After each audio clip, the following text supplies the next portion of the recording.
noite. Rede TV News está no ar. Vem pra cá porque a quarta-feira tá fervendo. Sabe aonde? Em Brasília e em Nova York também. Primeiro, Brasília. Presidente do Senado, Davi Alcolumbre, enterra de vez a PEC da blindagem. A proposta foi rejeitada por unanimidade na Comissão de Constituição e Justiça e não vai ao plenário da Casa. O texto tinha sido aprovado na Câmara dos Deputados na semana passada e foi alvo de críticas e protestos pelo país. Vamos começar com essa notícia, que é uma fatalidade, uma coisa, assim, tristíssima. Um dos maiores arquitetos do mundo, o chinês Kong Jian-yu, está entre as vítimas da queda de um avião em Mato Grosso do Sul. 2 cineastas brasileiros e o piloto também morreram. Kong Jian-yu era conhecido pelo conceito de cidades esponja, que prepara as grandes áreas urbanas contra as mudanças climáticas. Na aeronave de pequeno porte estavam o piloto Marcelo Pereira de Barros, os cineastas Luiz Fernando Feres da Cunha Ferraz e Rubens Crispim Júnior e o arquiteto chinês Kong Jian-yu. Todos os ocupantes morreram no local. Eles sobrevoavam a região para fazer um documentário quando o avião caiu numa área rural. Kong Jian-yu era reconhecido no mundo todo por projetar parques e corredores verdes capazes de integrar a natureza no combate a eventos extremos do clima. O conceito de cidades esponjas do arquiteto foi aplicado em mais de 70 cidades. Luiz Ferraz era diretor de obras de não-ficção. Entre seus trabalhos, a série Dossiê Chapecó, o jogo por trás da tragédia, que aborda o acidente aéreo da Chapecoense em 2016. O documentário foi indicado ao Emmy Internacional. Rubens Crispim Júnior era diretor de fotografia e especialista em filmes de arte. Não se sabe ainda o que provocou a queda da aeronave. A polícia do Rio de Janeiro realizou uma operação contra o chamado estelionato religioso. Um dos alvos é um pastor que se diz profeta e cobrava pelas orações. Na casa de Luiz Henrique dos Santos Ferreira, a polícia encontrou mais de R$32 mil, quase 2 mil euros e pequenas quantias em outras moedas estrangeiras. O homem, que se identificava como profeta Henrique Santini, divulgava na internet promessas de milagres em troca de pagamentos que variavam entre R$20 mil e R$500. Quando os interessados entravam em contato pelo telefone, eram direcionados para uma equipe de telemarketing que soltava gravações do falso religioso. Eu vou passar 24 horas orando no alto do monte pela sua vida. Eu estou aqui debaixo da autoridade do Pai. Você vai fazer um sacrifício no altar, no valor de R$24. A investigação apontou que em apenas 2 anos o grupo movimentou mais de R$3 milhões. A quadrilha usava contas bancárias de laranjas para evitar o rastreamento das operações financeiras. Henrique será monitorado por tornozeleira eletrônica. Teve as contas bloqueadas, os bens sequestrados e o passaporte recolhido. A investigação começou em fevereiro, quando a polícia flagrou 42 pessoas realizando atendimentos virtuais. Elas tinham que cumprir metas semanais, metas por mês, anual, para que elas conseguissem se manter naquele emprego. E era exposto de forma muito clara que o intuito era econômico. Procuramos a defesa de Luiz Henrique Ferreira, mas ainda não obtivemos retorno. E agora, direto do Espaço da Sorte na Avenida Paulista, a gente acompanha o sorteio da Mais Milionária, com prêmio de R$163 milhões. E na volta, vamos falar sobre a viagem, o último dia da viagem do presidente Lula em Nova York. Ele deu uma entrevista coletiva aos jornalistas e falou sobre o breve encontro com o Trump e as perspectivas para o encontro, talvez na próxima semana. Voltamos já.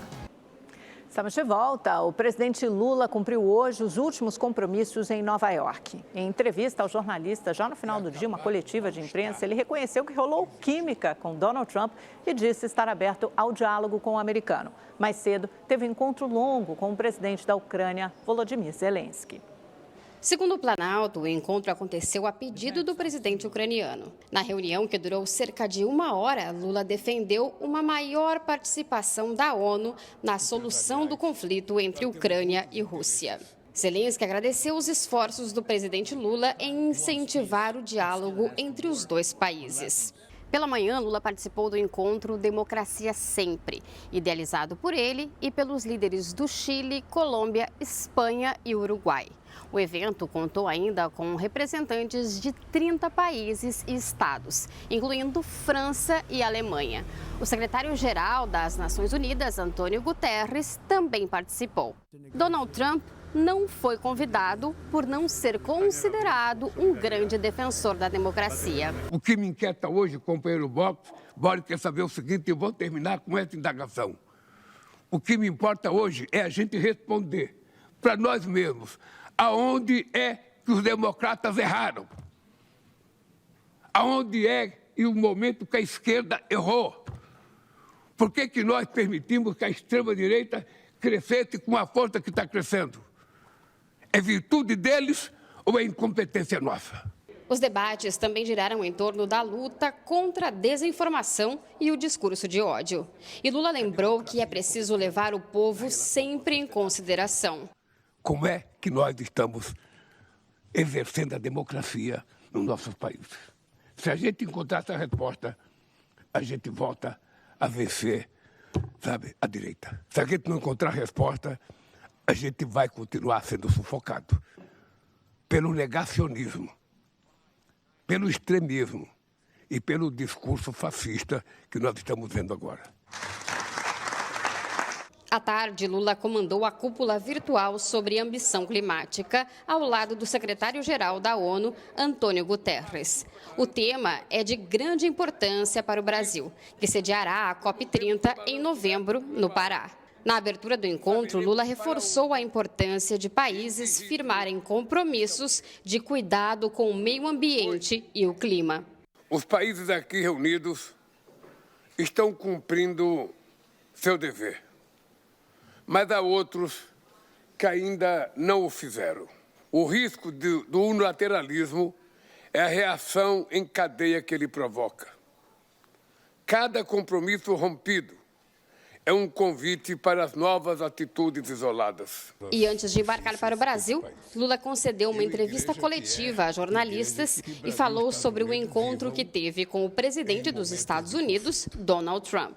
Eu fiz questão de dizer ao presidente Trump que nós temos muito o que conversar, tem muitos interesses dos dois países em jogo, tem muita coisa para discutir sobre, sabe, a necessidade da gente garantir a paz no planeta Terra, e eu fiquei satisfeito quando ele disse que é possível a gente conversar e, quem sabe, dentro de alguns dias a gente possa se encontrar. Lula também disse que acredita que Donald Trump está mal informado sobre o Brasil. Sobre a possibilidade de um encontro presencial com o americano, Lula disse que talvez ele possa ocorrer. Veja, aqui você está querendo que eu diga o que vai acontecer na reunião. Deixa eu dizer uma coisa para vocês. O Trump faz 80 anos em junho do ano que vem.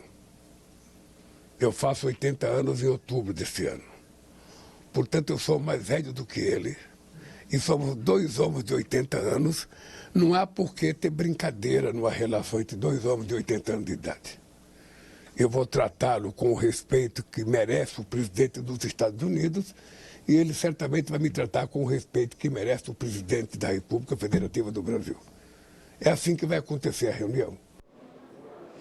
3 pessoas morreram em um tiroteio no escritório do Serviço de Imigração dos Estados Unidos, conhecido como ICE. Uma delas era o atirador que entrou no local e disparou contra os imigrantes. O FBI investiga o caso como ato de violência direcionada. Na cápsula da bala do atirador estava escrito anti-ICE, em referência à sigla em inglês do serviço responsável por prender e deportar migrantes ilegais. Voltamos em 30 segundos. A seguir, depois de protestos por todo o país, Comissão de Constituição e Justiça do Senado rejeita por unanimidade a PEC da blindagem. Voltamos já. O presidente do Senado, Davi Alcolumbre, arquivou o texto da PEC da blindagem, que ficou conhecido nas redes sociais e popularmente como PEC da bandidagem. A decisão veio após a Comissão de Constituição e Justiça do Senado rejeitar por unanimidade a proposta aprovada na Câmara que blindava parlamentares de investigações. A sessão começou com o parecer do relator. Alessandro Vieira recomendou a rejeição integral da proposta. A PEC que formalmente aponta ser um instrumento de defesa do parlamento é, na verdade, um golpe fatal na sua legitimidade, posto que configura portas abertas para a transformação do legislativo em abrigo seguro para criminosos de todos os tipos. O senador disse que usar o voto secreto para blindar parlamentares de processos na justiça é um retrocesso. Trata-se do chamado desvio de finalidade, patente no presente caso, uma vez que o real objetivo da proposta não é o interesse público e tampouco a proteção do exercício da atividade parlamentar, mas sim atender aos anseios escusos de figuras públicas que pretendem impedir ou ao menos retardar investigações criminais que possam vir a prejudicá-los. Pelo texto aprovado na Câmara, os parlamentares só poderiam responder por crimes se houvesse o aval da Câmara ou do Senado em votação secreta. A aprovação dessa pauta provocou protestos de milhares de pessoas em todo o país no último fim de semana. Hoje, os 26 senadores presentes na Comissão de Constituição e Justiça votaram para derrubar a PEC. No fim da tarde, o presidente do Senado, Davi Alcolumbre, determinou o arquivamento da pauta. Essa PEC é uma indecência. Essa PEC não representa em nenhum de nós, seja de que partido for, vai estar aqui para defender bandido. Ninguém vai defender bandido aqui. Essa proposta, se aprovada, criaria cidadãos de primeira categoria, que seríamos nós e o restante da população, que muitas vezes não tem direito nem a um processo legal.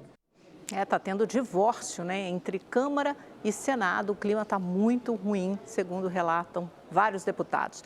Porque, inclusive, no Senado hoje, a Comissão de Assuntos Econômicos, a CAI, aprovou o projeto que prevê isenção de imposto de renda para quem ganha até R$5 mil.